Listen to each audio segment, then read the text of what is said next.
This month on Newton Newsmakers, first we're going to recap the election results, and then you'll have the chance to meet the two newly elected candidates who received the most votes. We'll also talk with a couple of re-elected incumbents who also were top vote getters. The campaign's over, folks. It's time to get to work. So where do we go from here? Newton Newsmakers starts right now. Newton Newsmakers is made possible through the generous support of First Commons Bank, Beacon Street in Newton Center, representing the future of banking with an inviting environment, the latest banking technologies, and a personal touch to make banking convenient, simple, and sensible. Also at firstcommonsbank.com.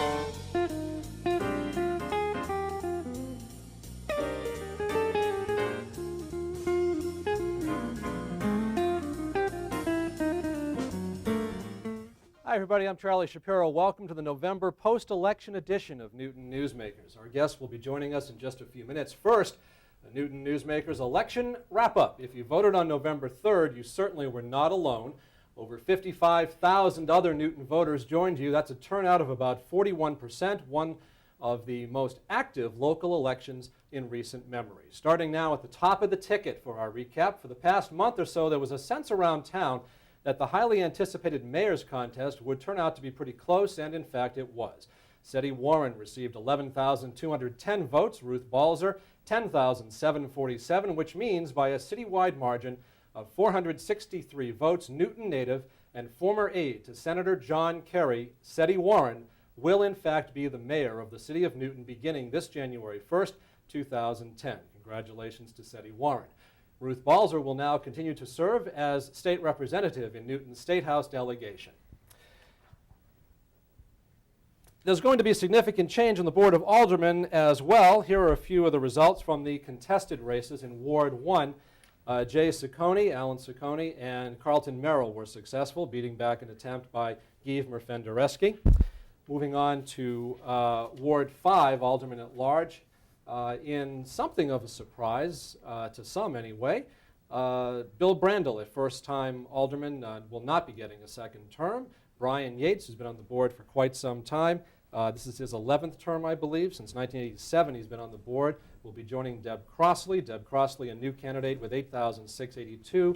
She will be coming aboard the Board of Aldermen. Moving on to the alderman from Ward 5, just the ward, John Rice with 1,680, and Anil Adyanthaya with 666 votes. John Rice will be joining the board. Dick Blazer beat an incumbent who has been an incumbent for quite some time, since 1983, George Mansfield.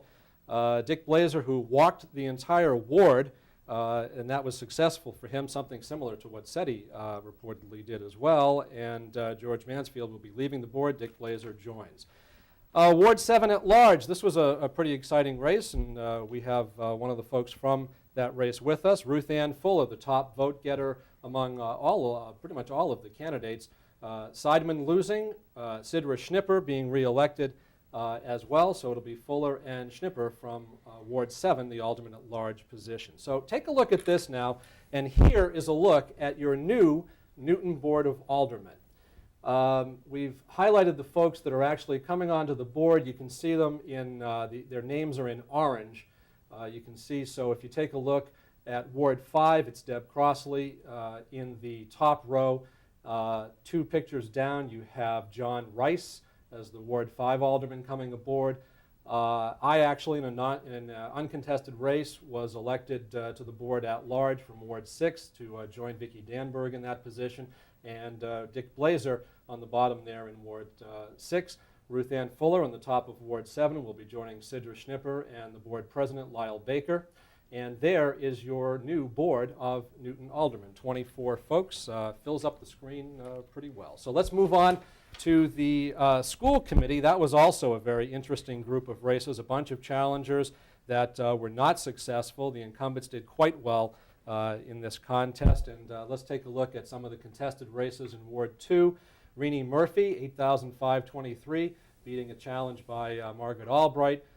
Renee Murphy will continue to serve on the board. This will be her last term. She is term limited out, so that will be an open seat in 2 years from now. Moving on to the next one, in Ward 4, Jonathan Yo beat Dan Proskauer. And we'll just keep going through and take a look at the next one, which is Sue Rosenbaum with 7487, beating Steve Siegel. Steve actually was one of the ones of the challengers who came the closest to beating an incumbent, but once again, he was unsuccessful in that bid. Sue Rosenbaum. It's not an incumbent. I'm sorry, that was an open seat. That's right. Thank you. Okay, so moving along, we've got Ward 6. It was an open seat. Originally, there was an incumbent there. Claire Sokoloff, who is the vice chair of the school committee right now, reportedly she'll be running for the chairmanship. She beat Olivia Matthews 91-12 to 66-59. And also in an open seat, let's see, this was Mark Laredo, I believe, in Ward 7. He was term limited out, so he was leaving as chair. Matt Hills comes in. Matt and Sue Flykop were in the contest. Matt beat Sue Flykop, and he will be joining the board as well. And another one of the very big winners, top vote recipients, Margie Ross Decter, a definitive win, to say the least, over Tom Mountain. Tom being a former TAB writer and contributor.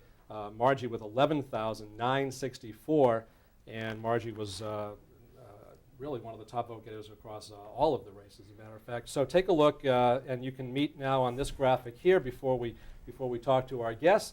If we have it, here is your new Newton School Committee, the 8 folks from the different wards, and also a voting member, by the way, in case you were not aware of this, is Seti Warren. He's a voting ex officio member. So January 1st, 2010, that'll be the board. So anyway, that's a kind of a recap of your November 3rd results.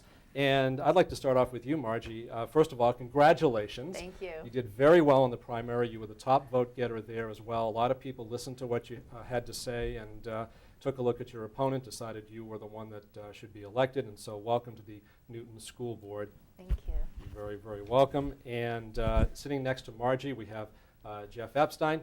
Did I say Epstein or Epstein? Epstein will do. Which is it?